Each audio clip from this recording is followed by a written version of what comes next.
চাচা সাথী কোথায়? সাথী তো একবারটার সাথে পালিয়ে গেছে।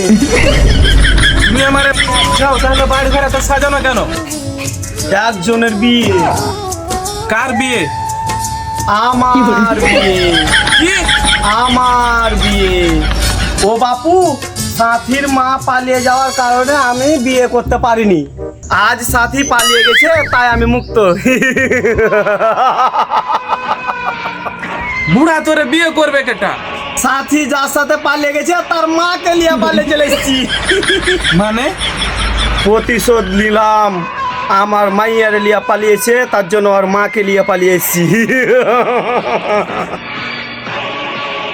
বাপু, তুমি এখন যাও, আচ্ছা। আমার বিয়ের সময় হয়ে গেছে। ठीक है। না, বোকা চোদা, আমি 50 বছর পর বিয়ে করতে গেছি, তুই আমাকে বিয়ের বাধা দিস? আমাকে ক্ষমা করে দাও প্লিজ।